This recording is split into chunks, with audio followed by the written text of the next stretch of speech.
തറയിലെ സ്കൂളിലെ ബോംബ് സ്ഫോടനത്തിൽ സമഗ്ര അന്വേഷണം ആവശ്യപ്പെട്ട SDPI പ്രവർത്തകർ പാലക്കാട് നഗരത്തിൽ പ്രതിഷേധ പ്രകടനം നടത്തി.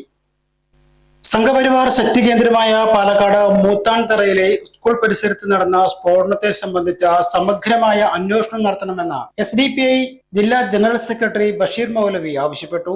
സംഘപരിവാർ ശക്തി കേന്ദ്രമായ പാലക്കാട് മൂത്താൻതറയിൽ സ്കൂൾ പരിസരത്ത് നടന്ന സ്ഫോടനത്തിൽ പ്രതിഷേധിച്ച് നടന്ന പ്രതിഷേധ പ്രകടനത്തെ അഭിസംബോധന ചെയ്ത് സംസാരിക്കുകയായിരുന്നു അദ്ദേഹം. പാലക്കാട് ടൗണിന്റെ ഹൃദയഭാഗത്ത് നടന്ന ഉഗ്രശേഷിയുള്ള ഈ സ്ഫോടനം ഏകദേശം 100 മീറ്ററോളം പ്രകമ്പനം ഉണ്ടാക്കിയെന്നാണ് പരിസരവാസികൾ പറയുന്നത്. ബാക്കി 4 ബോംബുകൾ പോലീസ് കണ്ടെത്തിയിട്ടുണ്ട്. ഇവ എങ്ങനെയാണ് സ്കൂൾ പരിസരത്ത് എത്തിയതെന്നും അന്വേഷണം നടത്തണം.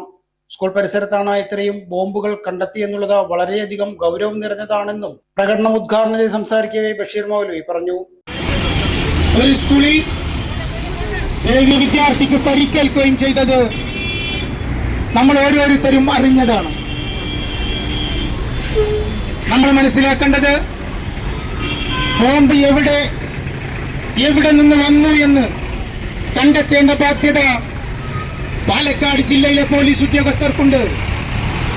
ആരാണത് കൊണ്ടുവന്ന് വെച്ചത് എന്നുള്ളത് പോലീസ് ഉദ്യോഗസ്ഥർ അന്വേഷിക്കേണ്ടതുണ്ട്. അതിനു പകരം ആ സ്ഫോടനം നടന്ന സ്ഥലത്ത് നിന്ന് ബോംബുകള് വളരെ ലാഘവത്തോടുകൂടെ ഒരു ബക്കറ്റിലാക്കിയിട്ട് അത് പന്നിപ്പടക്കമാണെന്ന് പറഞ്ഞ് നിയമപാലകർ ലഘൂകരിക്കുന്ന കാഴ്ചയാണ് നമുക്ക് കാണാൻ സാധിച്ചത്.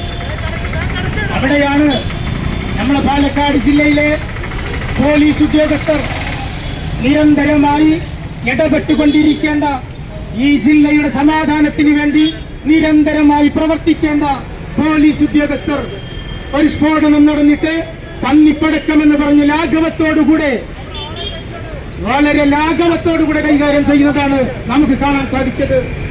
ഇന്ന് അതിന്റെ ഫോറൻസിക് റിപ്പോർട്ട് വന്നപ്പോ ഉഗ്രസ്ഫോടനം വസ്തുവാണ് എന്ന് ഫോറൻസിക് റിപ്പോർട്ട് വന്നപ്പോഴാണ് പാലക്കാട് ജില്ലയിലെ ജനങ്ങൾ ഞെട്ടുന്നത് അക്ഷരാർത്ഥത്തിൽ. അഥവാ നാം മനസ്സിലാക്കേണ്ടത് പാലക്കാട് ജില്ലയിലെ നിരന്തരമായി വർഗീയ കലാപങ്ങൾക്ക് RSS ശ്രമം നടത്തിക്കൊണ്ടിരിക്കുന്നുണ്ട്, വർഷങ്ങളായി തുടർന്നുകൊണ്ടിരിക്കുന്നു. ഇത് പാലക്കാട് ജില്ലയില് ഇന്നലെ സംഭവിച്ചുകൊണ്ടിരിക്കുന്നതല്ല. നമുക്കറിയാം, SDPI പ്രവർത്തകരായിരുന്ന ഫിറോസിന്റെ വീട്ടിലേക്ക് ബോംബ് എറിഞ്ഞുകൊണ്ട് RSS കലാപത്തിന് ശ്രമിച്ചപ്പോ പരാതി നൽകി. പക്ഷേ പോലീസ് പറഞ്ഞത് പടക്കമെറിഞ്ഞു എന്ന് പറഞ്ഞ് ലാഘവത്തോടുകൂടെ അന്വേഷണം അവസാനിപ്പിക്കുന്നതാണ് നമുക്ക് കാണാൻ സാധിച്ചത്. ശ്രീകൃഷ്ണ ജയന്തി, ഓണം, ഗണേശോത്സവം തുടങ്ങിയ ഉത്സവങ്ങൾ നടക്കാനിരിക്കെയാണ് ഈ സ്ഫോടനം നടന്നിട്ടുള്ളത്. ഇത് വളരെയധികം ഗൗരവത്തിലെടുക്കുകയും ഉന്നത പോലീസ് അധികാരികൾ കൂടുതൽ ജാഗ്രത പുലർത്തുകയും വേണം. താരേക്കാട് നിന്ന് ആരംഭിച്ച പ്രകടനം സ്റ്റേഡിയം ബസ് സ്റ്റാൻഡിൽ അവസാനിച്ചു. ജില്ലാ വൈസ് പ്രസിഡന്റ് ഷെരീഫ് പട്ടാമ്പി, ജില്ലാ ജനറൽ സെക്രട്ടറി ബഷീർക്കൊപ്പം ജില്ലാ കമ്മിറ്റി അംഗങ്ങളായ അലി KT, ഇല്യാസ്, റാഷിഖ്, റഫീഖ് പാലക്കാട്, നാസർ തൃത്താല, മുഹമ്മദ് മുസ്തഫ, OH ഖലീൽ എന്നിവർ നേതൃത്വം നൽകി.